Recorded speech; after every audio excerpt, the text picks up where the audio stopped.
Let's try it again, guys. Going live here. Gonna wait till a few people get in the video here. Hopefully some of you guys that were on the last one, but this is our second attempt. First attempt failed.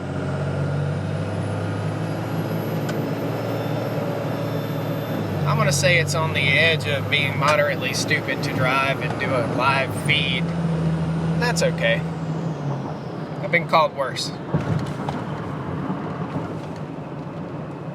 Got 4 people in here. I've got a guy and we're driving in a 65 mile an hour zone and he's going 50. So let's put this Cummins diesel to work.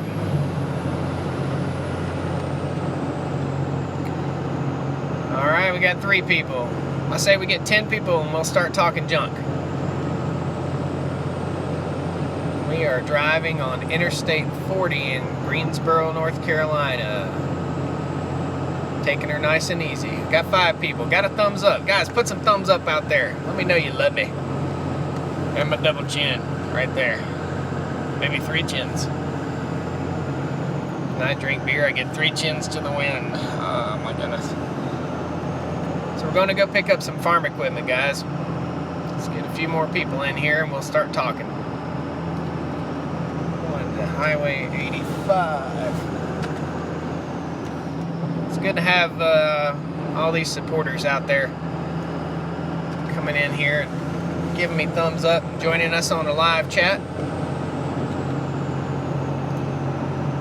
We got 6 people. We get 4 more, we'll start talking, guys. Going down to Denton, North Carolina right now. Well, whatever. We got 6 people. I don't care. Let's start talking.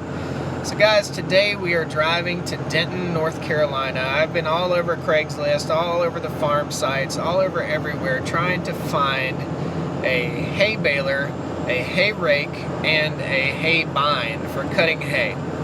Now, I haven't cut hay ever in my life. This is all new to me, but it seems to me that it doesn't make any sense for me to continue mowing my grass down into the ground. It doesn't make any sense, just mowing it down and calling it good. We don't have any livestock yet, so I've got to do something with this grass. Hay making equipment is expensive. If I were to buy new equipment, we'd probably be looking at $40,000, not including the tractor. So I found a used John Deere hay baler and a used hay rake, and we are driving down to Denton, North Carolina, which is about 70 miles away. So I want to talk to you about the expense of this stuff. So we're paying somewhere in the neighborhood of $8,000 for all this equipment that we're getting today, and basically it's just a hay rake and a hay baler. It's a round baler.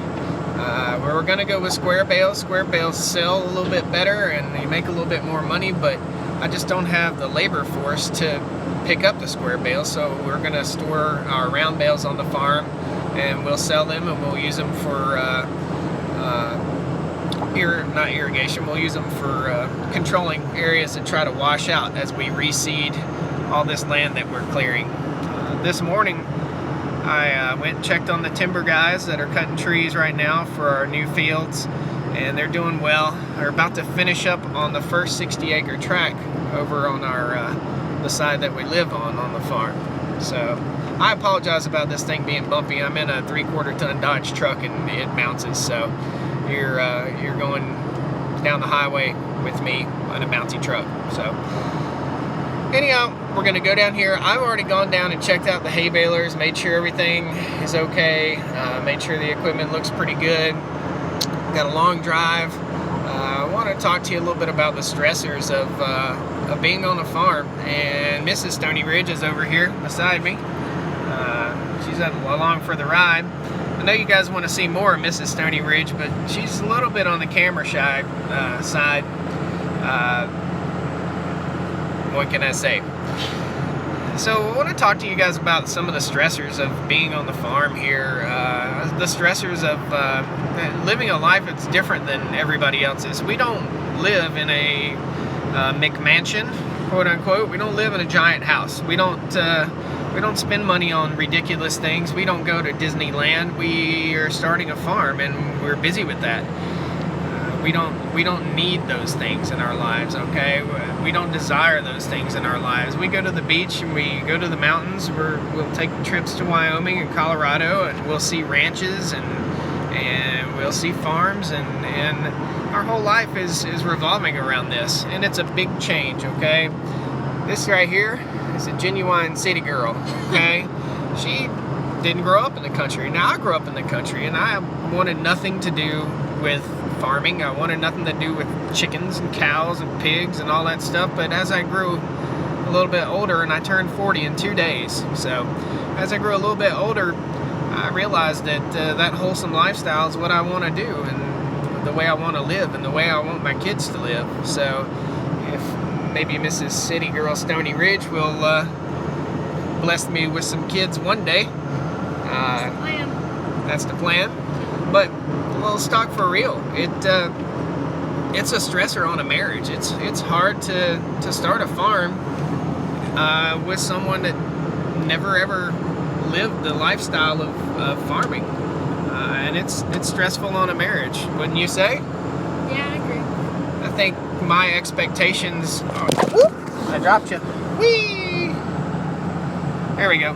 I think my expectations are that Mrs. Stoney Ridge here already knows everything to do, but she doesn't know everything to do, and I think it would behoove me to not think she knows everything to do. So we were fussing a little bit this morning. I went up and checked on the goats, and she was off yesterday, and what do? We got to make sure our goats have food and water. Well, the goats didn't have water. Well, it doesn't do me any good. It doesn't do me any favors to fuss at her about it. It's just the way it is. We'll water them when we get home. Well, they had a little bit of water, not completely out, but we'll water them when we get home. The thoughts that I could take a girl from the city and move her out to the country and expect her to just pick this stuff up like that is not the right way to think, and it has stressed our marriage a little bit. I get very frustrated, and she gets very frustrated because she's doing her best. She wouldn't dare not do her best. That's true. She's always doing her best. I hope she's always doing her best, even though she almost burnt the house down with potatoes last night. Yeah. So, anyhow, I want to talk to you a little bit about the stresses of starting a homestead on a marriage, and it's stressful. Times get tough. We fuss. There's all is not well all the time on the Stoney Ridge farm. We do fuss and we argue about stuff, ridiculous little stuff that you normally argue about when you just get married. We've been married for 3 years.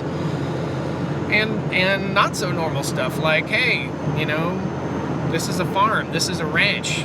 I feel a heavy load of all the things that we're doing, all the stresses of all these things that we're doing. I'm cutting timber and managing all that. I'm making sure that everything's right, that the animals are fed, that the eggs are gathered, that the chickens are fed. And it takes a very strong partner and a very strong bond to have that. So, guys, we only got about 9 people in here. We're headed down to Denton, North Carolina.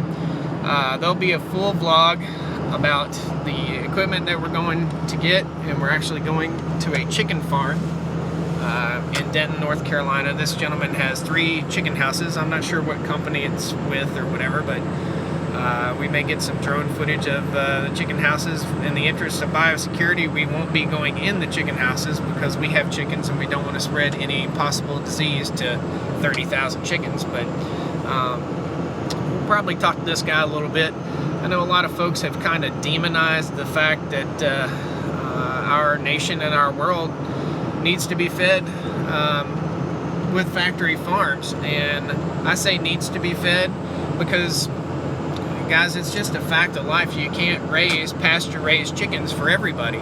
Everybody's not eating these pasture-raised chickens. We're going to raise pasture-raised chickens, but everybody's not eating these. Primarily overseas, these chickens that this guy raises, he says a lot of them go overseas. So it's interesting. It'll be neat to get his perspective, and we'll see you on the vlog here in the next day or so when we're going to get the equipment, tell you about it. We'll walk around the equipment and the cost, and we'll go over all that stuff, and we'll talk to the chicken farmer. So guys, thanks a lot for coming along. I want to talk to you a little bit about the stresses of farming and where we're going, what we're doing, and we're spending about $7,000 today, so $7,000 or $8,000. All right, thanks a lot.